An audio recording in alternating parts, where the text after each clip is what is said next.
Not only Las Vegas, but other towns in the region owe their presence to the canyon.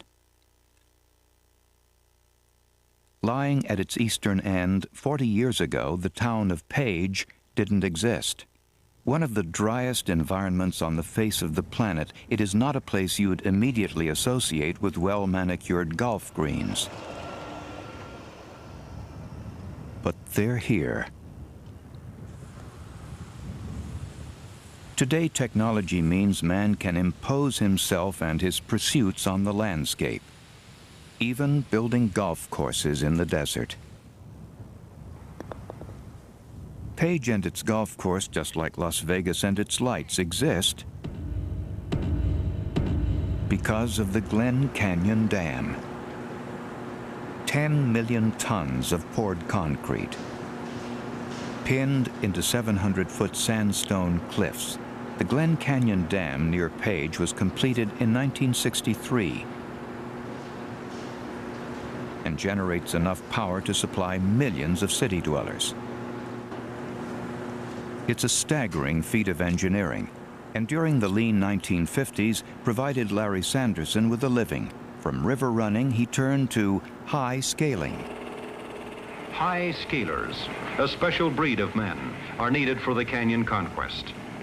Men who swing nonchalantly from their lines to trim the high cliffs by hand. Prying here, probing there, sending loose slabs of rock tumbling down, making certain the concrete structure man will build will truly and precisely fit into tailored rock walls. Go over the canyon wall the first time is you go down here and try and look over the side. It's a little spooky. The second time I was able to go over and maybe look down a little bit, but that first time, it gets you. I was in 3 rock slides. One time was tons of rock came over me and I'd swung inside of a tunnel to keep from getting hit and untied off of the rope. We had 3 high scalers that were killed, so it is a danger. You only make one mistake, high scaling. After years of survey work and preparation, one of the proudest moments in Sanderson's life came with his part in the dedication ceremony to mark the start of the dam's construction. Right over there was where we had to blast the first blast for the dedication for Eisenhower to punch the button in Washington, and then the plunger man pushed the button. Oh, it was a great moment. You should have seen, it filled this whole canyon with dust as it went off. They wanted a lot of noise and a lot of dust, and we sure did that. The dam took 10 years to complete. As a high scaler for almost 35 years, Larry Sanderson owes his livelihood to the Glen Canyon Dam. For him and thousands like him, it has brought nothing but good. When we first came out here, there was nothing, just the sheer canyon walls. And then after we built the dam and the lake started backing up, it made a complete change from a barren desert area to an area where recreation is so great. And so many people can come and enjoy it now, where before there wasn't even any roads here. Nobody could ever come out here and see the great beauty that we have. Because the dam means the flow of the mighty Colorado River is controllable, today massive flash floods are a thing of the past, allowing river running nearly all year round. But constructing the Glen Canyon Dam has done more than tame a wilderness. Build any dam and you create a lake, and the one behind Glen Canyon Dam is vast.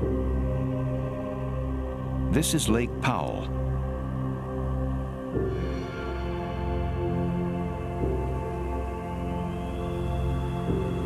A 186-mile-long reservoir providing water to millions of homes and providing one of North America's premier boating marinas.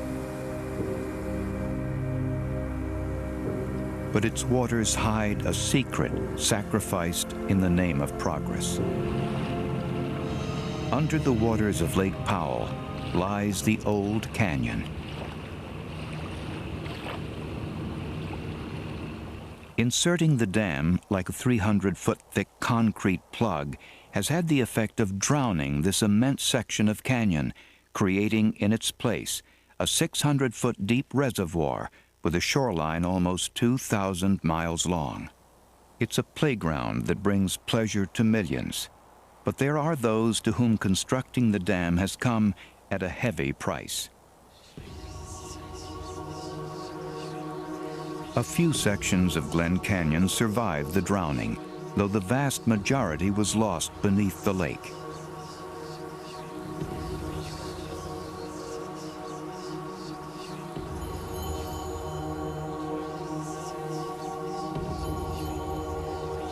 These sandstones are the compacted remains of ancient desert dunes, carved and shaped by hundreds of thousands of years of flash floods. Back in the 1950s, Hollywood starlet Katie Lee spent years exploring them. To her and her close friends, this was paradise. I hiked in here maybe 25, almost 30 years ago for the first time, and I couldn't believe what I was seeing. I didn't think that there was a place on Earth like this. Just a big slice out of the world. And so narrow as to be unreal. Deep, narrow slot canyons are formed by water rapidly eroding back deep cracks within the sandstone, and were especially dramatic within Glen Canyon. I got an affinity with those particular kinds of canyons. I liked them a lot better than the wide open ones. They feel more intimate, and they feel more mysterious, and they feel more like I'm down in the womb of Mother Earth. But you know, what's happened is that I can't be in these canyons anymore. Nice place. When I actually saw the water coming up, when they actually flooded that place, it just broke my heart. There's no words for what I went through with that. Once the dam was in place, it took just 17 years to drown a canyon that took 5 million to form. The landscape has changed beyond recognition. To me, it's just one of the great, great blunders of humankind, to take this incredible spot and trash it. Today, Katie Lee belongs to a pressure group who campaigned for the draining of Lake Powell, her favorite canyon, now a gigantic boating marina. When people look at that thing and they think it is absolutely gorgeous, I just wish that they could have some idea of what they're racing over in these stupid little jet skis. There's noise. There's nothing to compare with what it used to be like. You can feel the anger in water behind it. Those ugly, ugly pieces of cement that we put there. But nature has already bitten back. Like the canyon they flooded, Lake Powell and its dam may not last forever. The above-average volumes of meltwater from the Rockies tested the Glen Canyon Dam to its limit.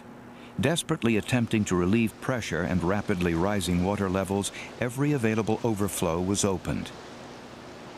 A volume of water equivalent to the amount required to meet the annual needs of nearly 5 million individuals was forced through the tunnels in just 2 months.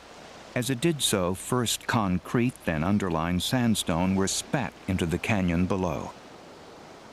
By the time the flood had subsided, the Colorado River had gouged these huge holes into the spillway walls. The dam had come close to being overrun.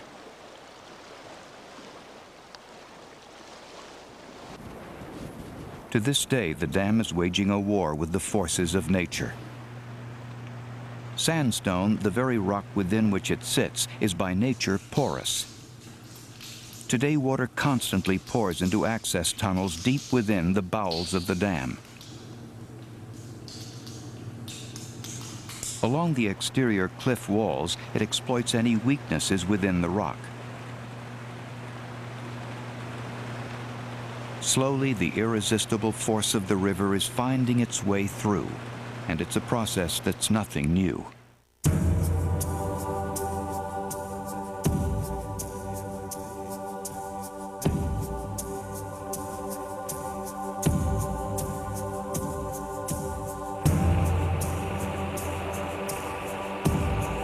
Geological research shows that the Grand Canyon has always been subject to violent upheavals.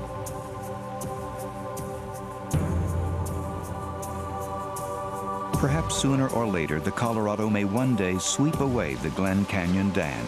How do we know? Because it's done something like this before.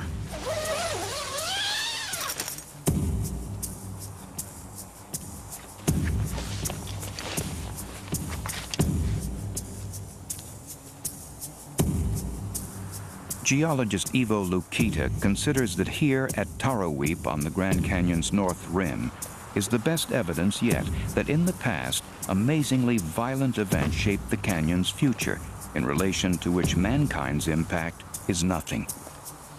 Compared to the forces that the violent Earth has thrown up at Taraweep, anything humans can build is comic by comparison, if you see things from Ivo Lukita's perspective. That white thing that you see down there on the river is Lava Falls Rapid, which is the biggest and most fearsome rapid on the entire Grand Canyon. And it is really quite remarkable that where you're standing up here on the rim, you can barely hear the sound of this rapid. But this rapid is in fact evidence of one of the most spectacular geological events to have ever hit the canyon. The real star, actually, of the scene that you're looking at are those dark rocks that seem to be flowing down into the Grand Canyon. And in fact, it did flow. These are ancient lava flows that went into the canyon, a river of fire meeting a river of water. And they basically plugged the canyon up. They dammed it. These lavas came from many vents, of which we can see several. There is one across there, across the canyon, which has been eroded somewhat. And there's a whole bunch more of these cinder cones and vents throughout this region. Like many volcanoes, cinder cones are small mountains of ash left behind by molten lava. Much of the Grand Canyon region is dotted with these lava vents, but their formation here at Taraweep is unusual.